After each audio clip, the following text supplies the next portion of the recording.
Good morning. Yeesh. Maybe just a little enthusiasm in here. I'm so glad that everybody is here today. Welcome to Unity Spiritual Center, Georgetown. And we're very happy that you're here this morning because I happened to look at the daily word this morning. I don't know how many look at it all the time. Sometimes I do, sometimes I forget. And today's daily word is joy. And I said, how much more fitting can that be? Because today is a joyous day. We have some special guests, and they will certainly fill you with joy. And we come together on Sunday mornings. You know, I talk to you about that all the time. Why do we come together? Because we come together to spend an hour of joy together. And we do this by meditating together, affirming positive words together, singing together, laughing together, and learning together. It's a whole multi-sensory experience, mind, body, and soul, as Key said last week in her workshop, which was very nice, Key, by the way. Thank you. And so again, I'm so glad that you're here.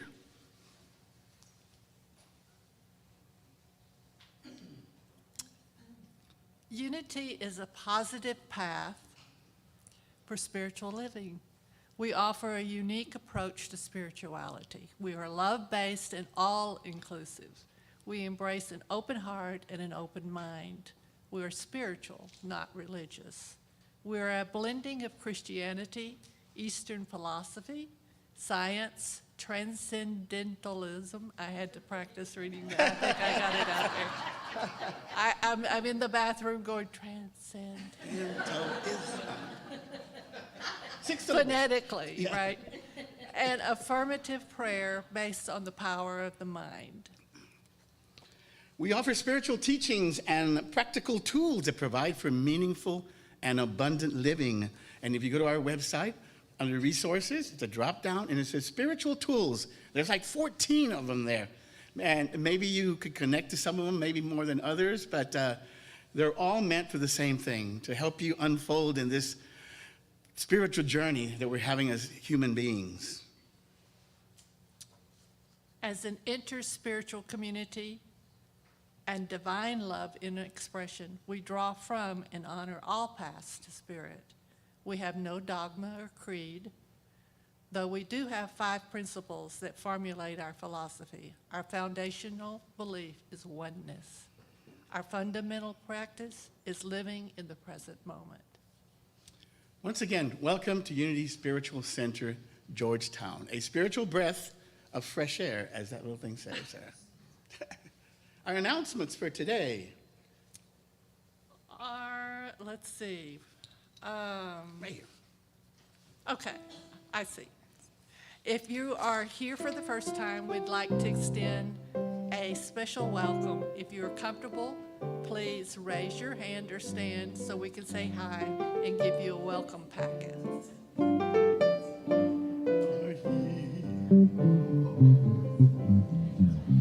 Oh, we're all family. Good. Cool. Yay. All right. Oh, it's right there next to it. Oh, yeah. Desk at metaphysical. Oh, you don't have it there. I have it on the next page. Yeah, that's right. Okay, all the announcements, okay. All right. Our announcements are, Let's Get Metaphysical discussion group meets Wednesdays. Metaphysical. Wednesdays at 10 a.m. Topic and the location will be announced. The book club will meet on Tuesday, March 28th at 10 a.m. at the Lark and Owl to discuss the book, Discover the Power Within You by Eric Butterworth. And Ann Kennedy's next class, The Gnostics, A Spiritual Revolution, will be held on Tuesday and Wednesdays, April 11th and 12th from 2 to 4 p.m. And our next Easter Spring Potluck will be on Saturday, April 15th from 4 to 6 p.m., hosted by Kathy Herring. And next, we plan on bringing the family to our first Mother's Day tea and cookie contest on Saturday, May 13th from 2 to 4 p.m., hosted by Maria Torres and the girls. To sign up or get more information about these events, please visit our welcome table in the foyer, see your weekly e-newsletter, or check our website at www.unitygeorgetown.org. Thank you. I believe our board president has something to say. Liz? I always have something True. to say. But this is special. This is special. We have a matching gift campaign that is going to be kicking off the 1st of April. We have an anonymous benefactor who has promised to match your gifts, okay, of $10, $20, $50, $100, $200, whatever, however much you give in the month of April to our Spiritual Home Fund. This benefactor will match up to a total of $5,000. So if you do the math, that would be so if you do $10,000. the math, you all donate $5,000.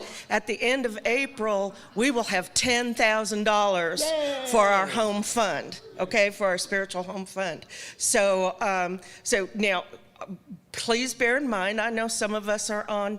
No, we are all living in abundance. I'm sorry, we are all living in abundance. Almost caught yourself. So almost got there. We are all living in abundance. So reach deep, and in addition to your regular gifts and tithes, please help out our spiritual home fund so we can do a lot more of this and get a bigger space. Okay? So thank you. Thank you, Liz. So as you know, I'd like to start the service out with something that we call laughter is the best medicine, because it sets the tone for the entire morning. And today's tone is joy, so all the more. So this is something that I've been asking people to send me jokes, and I'm running out of jokes. I mean, but Alice Cooper sent me this one. Alice, where are you? You're responsible for this. And it goes like this. A man feared his wife wasn't hearing as well as she used to, and he thought she might be needing a hearing aid. Not quite sure how to approach this, she called the family doctor for discuss the problem. And the doctor told her, look, there's a simple informal test that you can do, and that give me a better idea of where we are on this whole topic. And so here's what I want you to do. I want you to stand 40 feet away, and in a normal voice, ask her question. And if she responds, let me know. And if not, then go to 30 feet and 20. And so he's being real clever. He said, I'm going to make a little chart so I can put the feet and a check mark and an X. So actually, he does it at 40, nothing, X. 30, he does the same thing. What's for dinner? Nothing, X. 20, nothing, X. 10, again, nothing. So he goes up right next to her and said, boy, this is a lot worse than I really thought. She really does have a problem with hearing. And so he stands right next to her and says, honey, what's for dinner? And she says, for the first time, Frank, it's chicken. You know, you guys can relate to this, right? It was never about us, right? It's never about us. Let's rise and begin our service.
Well, now is the time when we send our children out with their Sunday school teachers, and they are a big part of the joy in this room today, and they will be back rejoining us in a little while.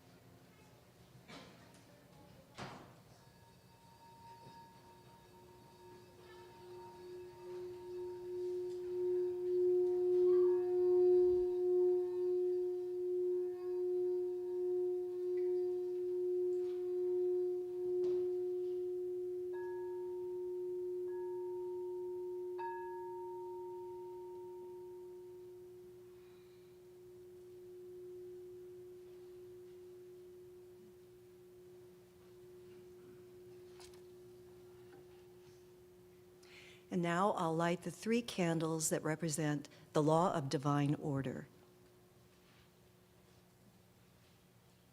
Mind, idea, and expression.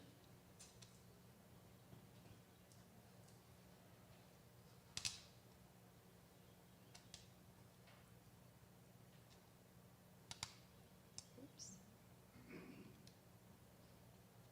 This is a virtual one.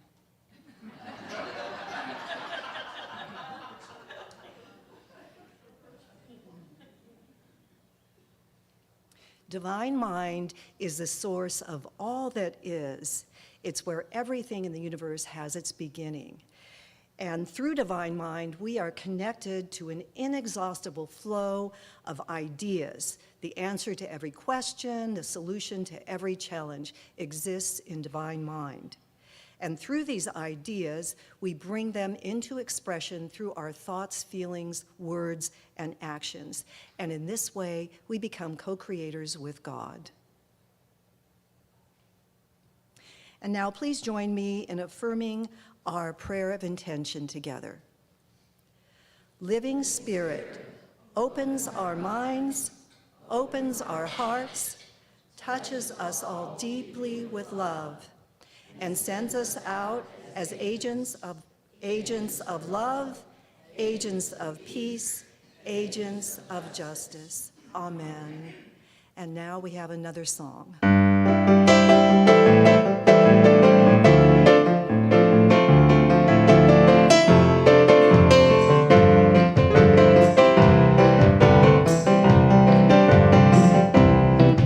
I walk in the Spirit.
Now I'll read today's daily word.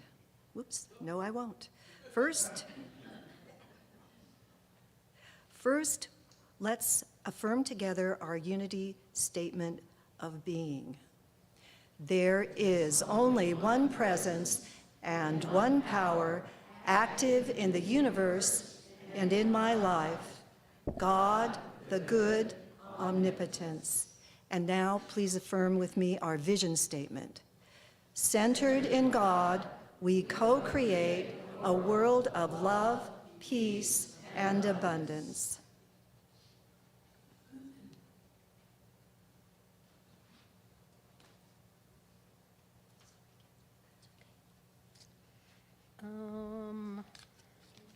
Unprepared. Sheree, I had to go be with the girls, so Kathy's. Okay. The daily word for today, as Reverend Tommy told us, is joy.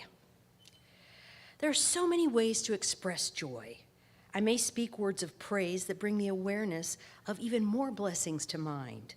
I may take joyful action, my every step aglow with the light of God, enlivening everything I do. I celebrate the playful joy of the child, especially the child within me.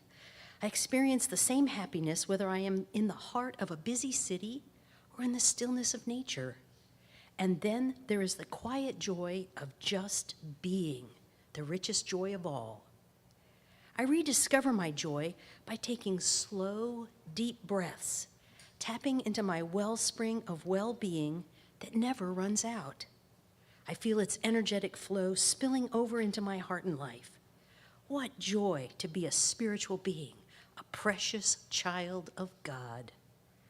But the angel said to them, "Do not be afraid, for see, I am bringing you good news of great joy for all people." Luke 2, verse 10. Today's affirmation is, I draw from the wellspring of joy. Please repeat this with me twice. I draw from the wellspring of joy.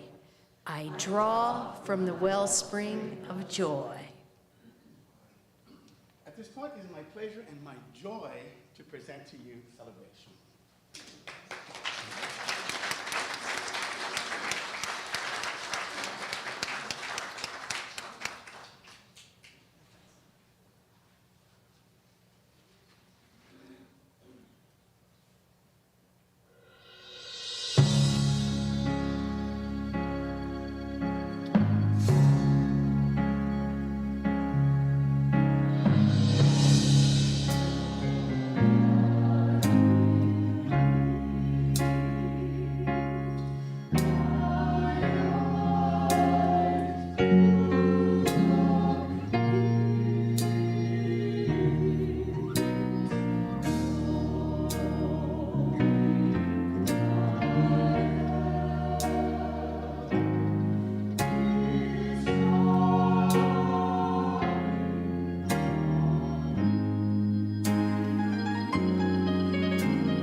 I usually judge music by how many chills I get during, But that didn't work because I kind of lost track.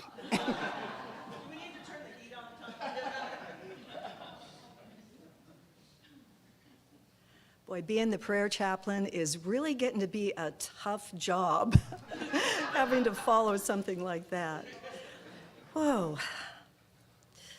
All right, so let's just remain in this place of exaltation and joy chills that celebration has just created for us as we pray together.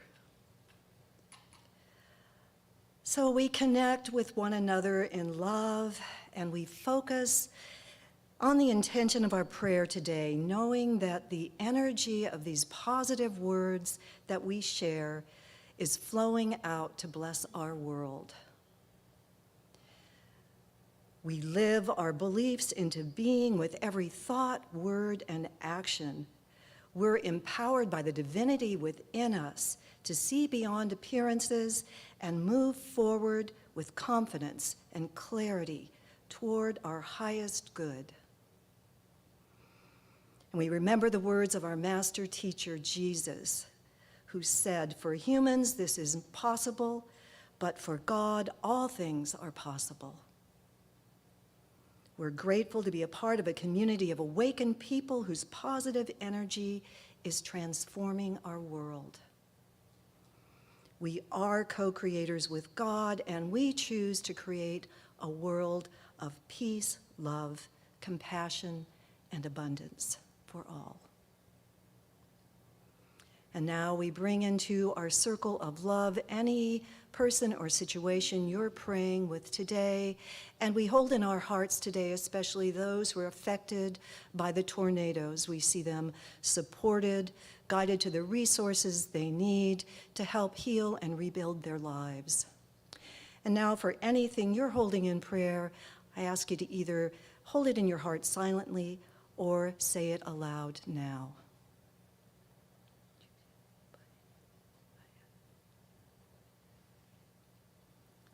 And now we close our time of prayer today by singing an ancient prayer, a prayer handed down through the ages that affirms God's presence here on earth. The Lord's Prayer. Our Father, which art in heaven, hallowed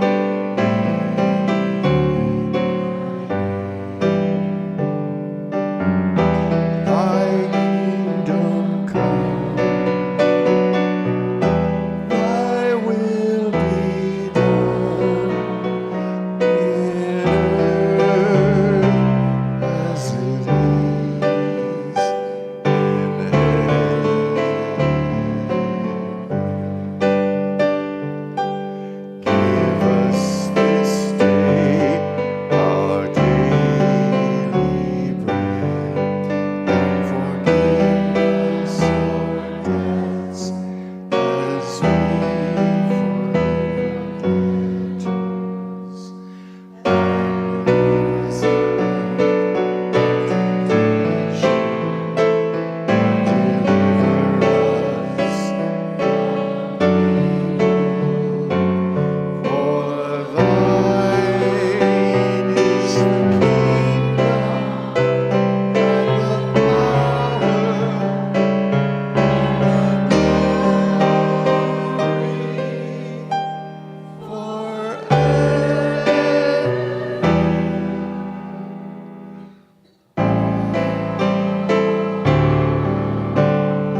I'm calling today's practice Filling Your Spiritual Toolkit or Toolbox. And this one was inspired by my husband, who is a do-it-yourselfer. He's tackled everything from repairing a toaster to building a 2,500 square foot flagstone deck, all by himself. And nothing frustrates him more than someone whose name shall go unmentioned trying to pound a nail with any random object instead of going and finding a hammer to do it. Name unmentioned. So what I learned from him was how important it is to use the right tool for the job. And I love the idea of a toolbox because it focuses on the practical side of spirituality. As much as I love exploring the great mysteries like we do at our Let's Get Metaphysical group every Wednesday, I also want a spirituality that helps me thrive here in the real world and to realize my potential as the joyful, loving, creative, giving person that I and all of us were meant to be. So when something in my life needs fixing, I find myself reaching for the toolkit that I've assembled over my spiritual journey. And if I'm worried about a health condition, I use my denial and affirmation tool in prayer to release fearful thoughts and activate my divine power of healing and renewal.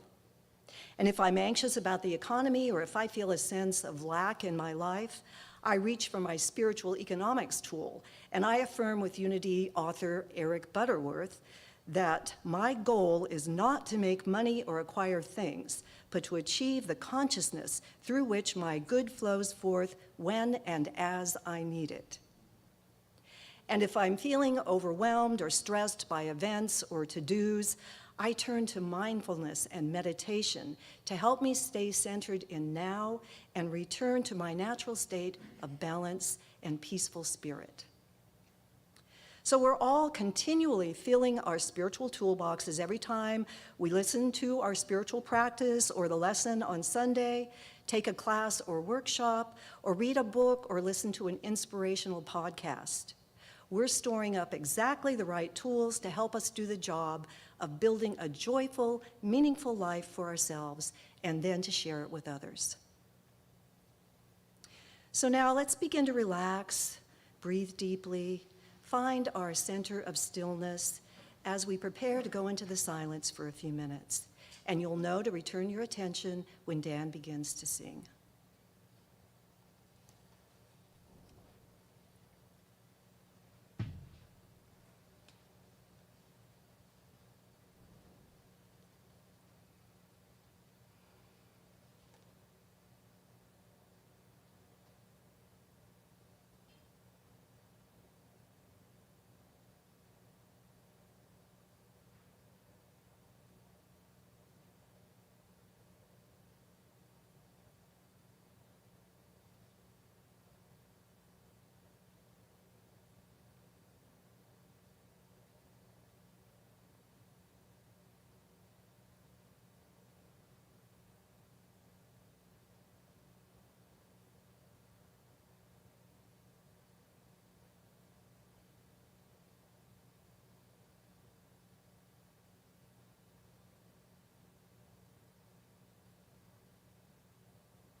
of freedom, and the moon rose. The way was easy, the path was clear. I dreamed of freedom, and the moon rose. Peace spread over the land.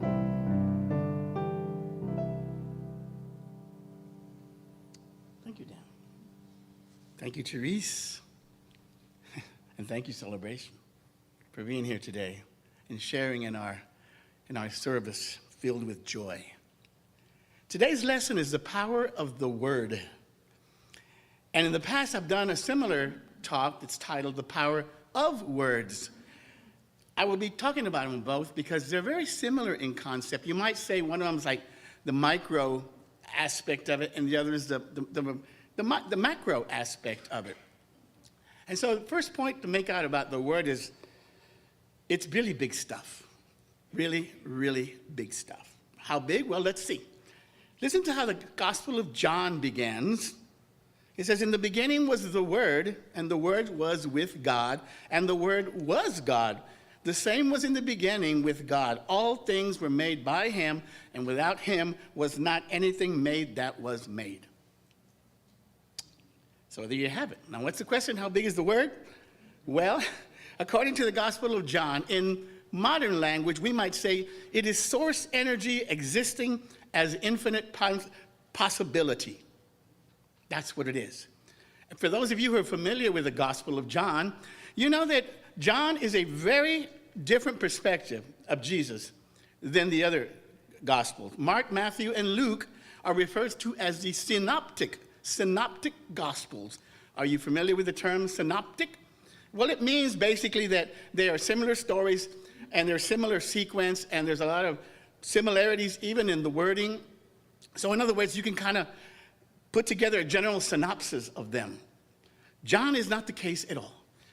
In the Gospel of John was written about 35 years after Mark, which was the first one, and 65 plus years after the death of Jesus.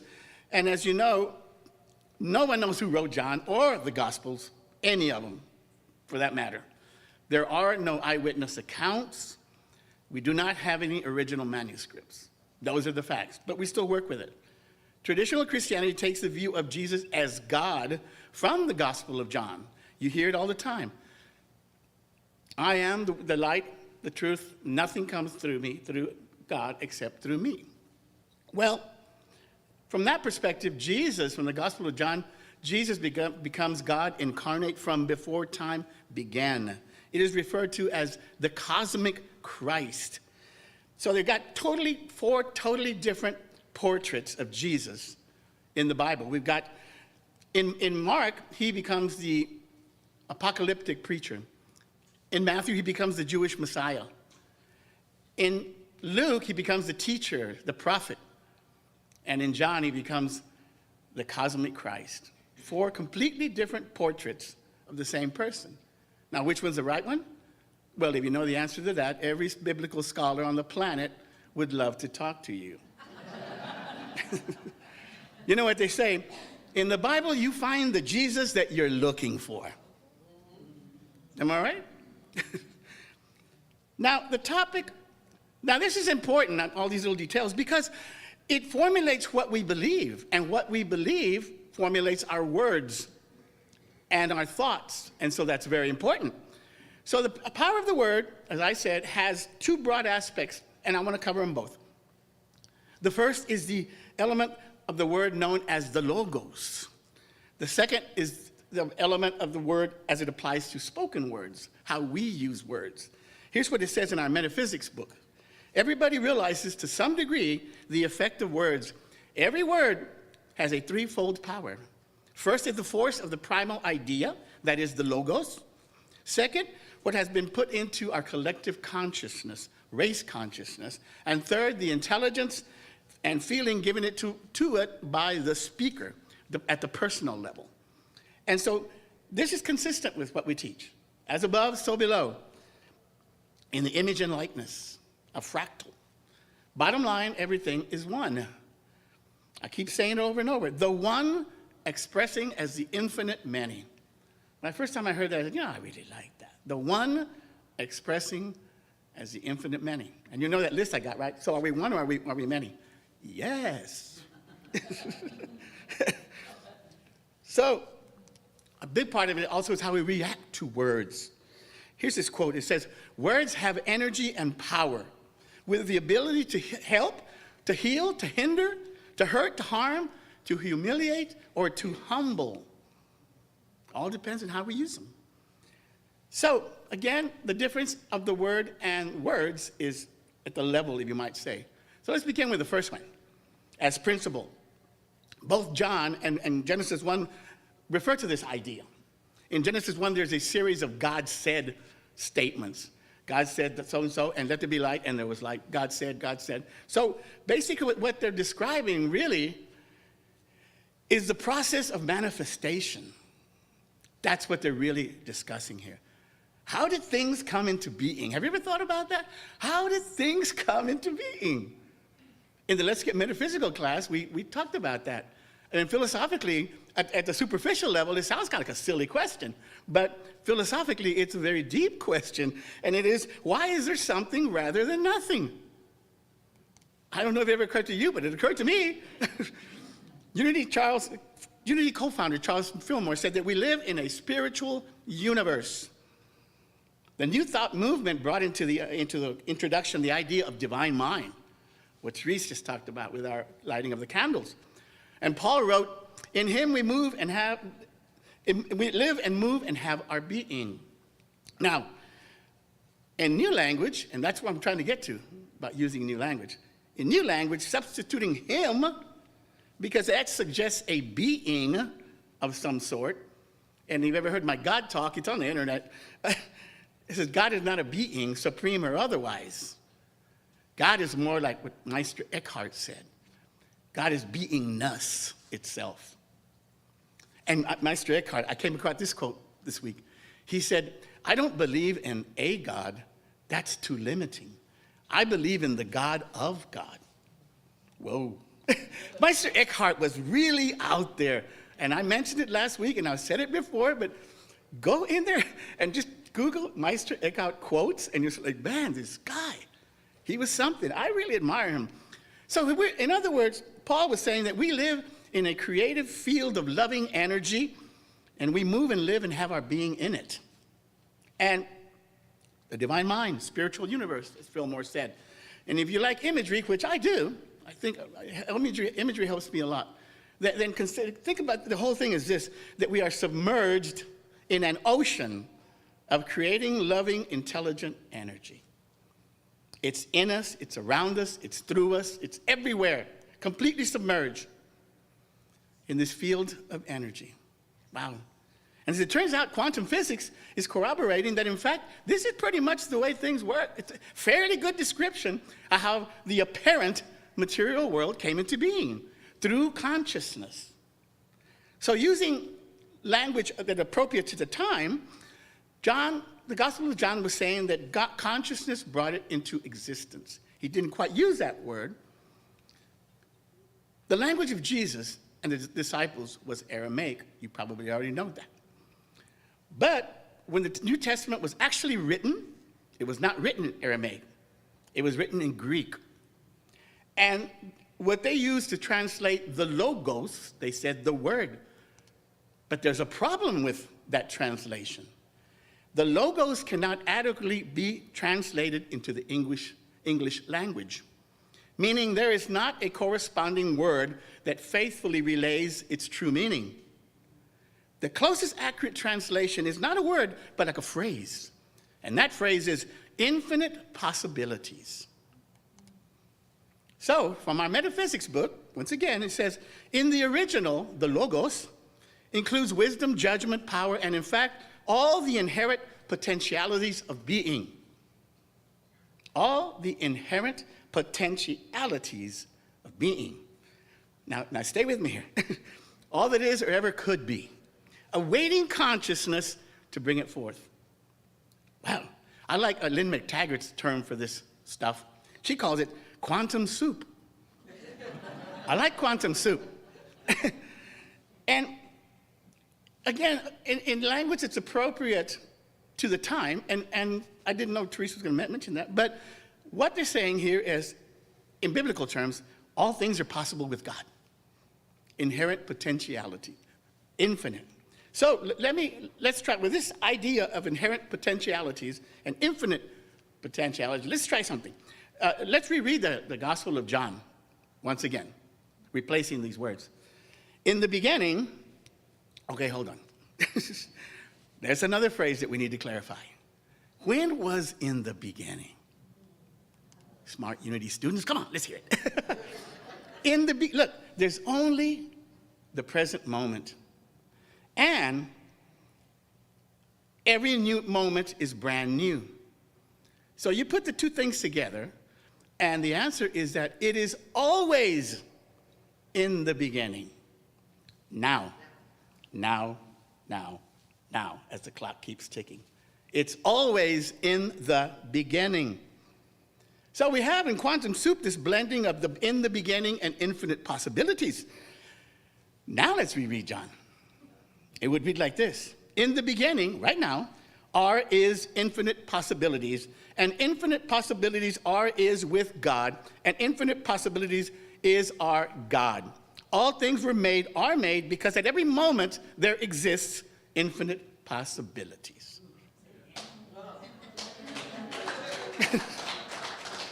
Now, that takes on an entirely different tonality. And why? Because it more accurately aligns with our current consciousness. See, I keep saying it. Those words were for a different consciousness. We can't continue to use these words because they don't mean to us what it meant to them. If I would tell that, if that was in the Bible, they're like, huh?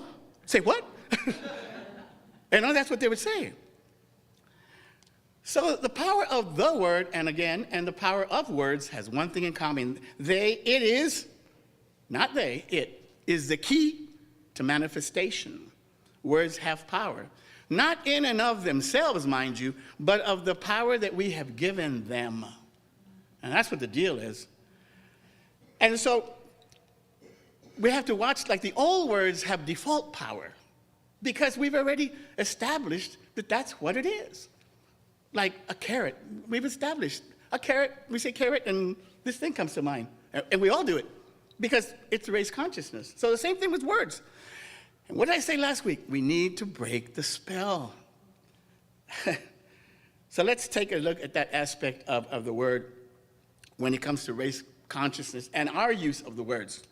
This is what Charles Fillmore said about words, or more specifically about thoughts. He said, every thought that goes forth from the brain sends vibrations into the surrounding atmosphere and moves the realm of things to action. Wow. Dr. Lipton says something similar. He said, we are literally transmitting vibrations into this field. But it's not a one-way street. The field is sending us vibrations. They just send us vibrations. So it's an interactive universe that we live in. And it's all vibrational. That's why music moves us like this, because we really get to experience the vibration that the music brings forth. And this is why I'm so excited about celebration. I want to talk to them about that. Listen, what are you doing next Sunday? Now, again, spirit and matter are one and the same thing. It's just a different spirit. Matter is simply spirit in expression. That's what the candles represent, and that's a really important thing for us to keep in mind. You know, Unity was founded in the late 1800s, and it is grounded heavily in anthropomorphic and old Christian terminology. It is. And that's all well and good, because again, they were trying to take baby steps. You know, when you present something new to people, the same thing can be said of Christianity and Judaism. They had to move in slow paces otherwise you can't completely alienate people if something is completely different. So they did it in baby steps. But you know, I've been here for a little over a year now, and between all the stuff that we do together, I've come to realize that you guys here at Unity Georgetown do not need to take baby steps. You're big boys and girls, spiritually speaking. And so we need to work on the language thing. And I'll be mindful of that. I tell you, it's one of my deals. Because in the Heart-Centered Metaphysics book, there's a chapter that's called The Language of Oneness. And it says this: when we use this old language, we keep one foot rooted in the old theology while trying to gain traction in the new. So we can't teach oneness and speak of separation and use separation language. That is the point of this whole lesson. We've got to, remember I told you about that coach last week who, I listen to the NFL station all the time, and they were talking about this one coach who is very successful. And they said, because he pays attention to the details down to every last little thing. And this is not really a detail. This is actually very important about the language thing. You know, so I love sports, you know, and for me, it's like, if you're going to steal second base, you got to get your foot off first base. You just do. Otherwise, it ain't going to happen. So get your foot off first base and get out there where there's nothing except you just open to spirit and say, well, I'm listening. Tell me. Talk to me. You know? And you know what? It's Lent season, so a perfect time for releasing. I release and I let go, right? So I'm going to leave you with this one final quote that I came across that I really like about words. It says, watch your thoughts. They become words. Watch your words. They become deeds. Watch your deeds. They become habits. Watch your habits. They become character. And character is everything. So we have to ask ourselves today, are we using words that are setting us free? Or are we using words that are holding us back? They have the power to do either one. Let's take a few moments just to contemplate today's message. Take this message of the power of the word and the power of words into our hearts. And we begin, like we always do, by taking a few deep centering breaths. We relax into this now moment. We open up ourselves up to the one power and the one presence that dwells within us all. We align ourselves to that presence, and we allow that presence to shine forth through us and as us. And as we do this, we continue to make this adjustment to the outer world that better aligns with this one presence and this one power, so that we may become the beacons, not only to those around us, but to the entire Central Texas community, that this radiance from Unity Georgetown be all over this place. One such adjustment is being mindful of our words. Being ever aware that words have the power that we give them. Power to unite or power to divide. We proceed forward with words of unity today. And so it is.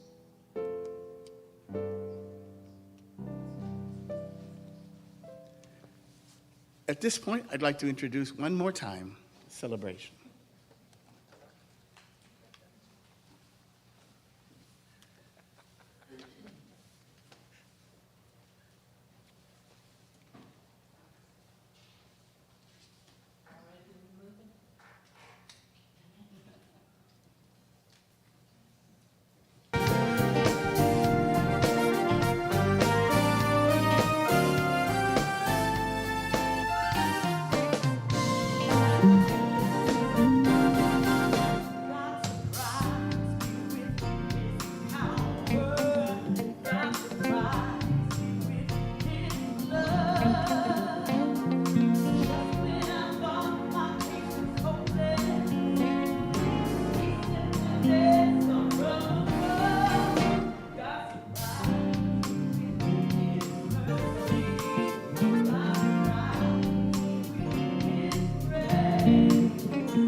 Thank you so much. Let me introduce the group. Just let me go up there. Susan Arbuckle, where are you? Oh, there she is. Shonda Birch. Tony, Tony was here. No, Tony, no Tony. Okay, Tom Horn. Pat Kelly, which I believe is running sound. Thank you, Pat. Laurie, I don't know how to pronounce your last name, Laurie. It's Plick. What is it? Plick? It's missing a letter though. Okay. Okay, Laurie. Then Kim Paulini. Paul's back here, hidden somewhere back there. I don't know where. And Linda Vance. Anyway. I had said Shonda, but yeah, she was back there in the back when I said her name. Anyway, again, that is just amazing. I don't know what I did to deserve this. I guarantee that. No. It's all good. For a year, that's how long it took to manifest. Were you going to say something, Susan? Yeah, I was just going to say, if you guys be in prayer with us, we are growing into a newness, and we bless and love the joy and the healing and the music that came from celebration. And we might need to consider a new name like Infinite Many. Let's move into our newness. There you go. Well, we're all moving forward, you know, and change and adapt and adopting, adjusting along the way is all part of the growing process. And if we're not willing to change, of course, we're not ever going to get anywhere because everything is changing. So we got to jump on the change wagon, the peace train. Hey, let's do peace train next time. How about peace train? I like that. So we reached that part in our service where we offer our tithes and gifts to the spiritual community so that we can continue to grow and so that we can continue to expand. Because the kingdom of heaven, remember, it's always about expansion. That everything Jesus said is a reference to expansion. Consciousness, Georgetown, whatever. So we take our tithes and our offerings in our hands, and together we affirm divine love through me blesses and multiplies all that I have, all that I give, and all that I receive. I give in love, and I trust God.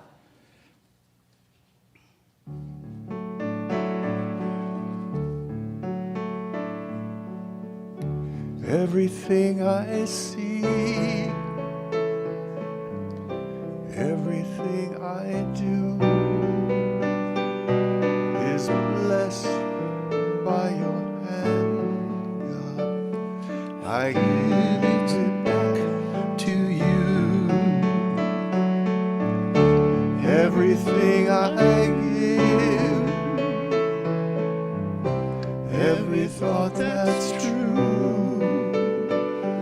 is magnified in kind, God. I'll give it back to you. Give me some booze.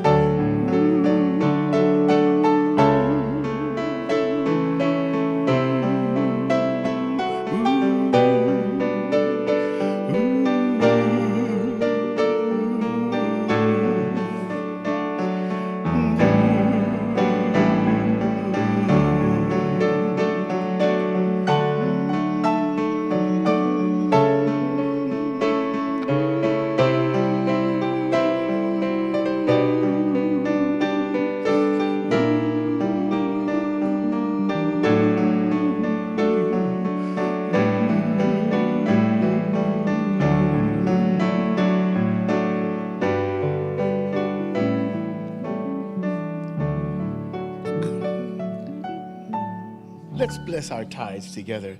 We bless and dedicate these tithes and offerings as an expression of divine love, and we release them to manifest that love in our community and in our world.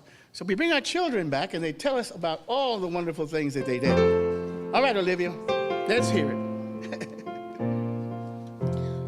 So we were painting or like coloring on birdhouses and talking about different ways that like we could save the birds, since there's things going like save the bees, save the turtles.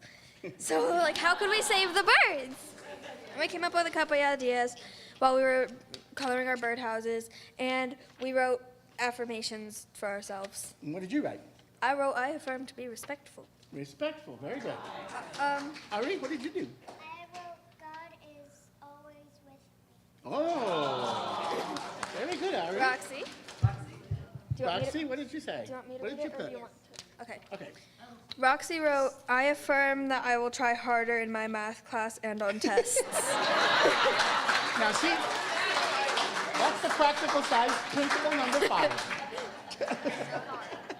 Thank you. So we always bless our children, so join me here. We love you, we bless you, we appreciate you, and we behold the Christ you are. Very good. Once again, Therese is our prayer chaplain for today. I thank you so much for being part of our joyous celebration this morning. And let's rise and finish with our peace song.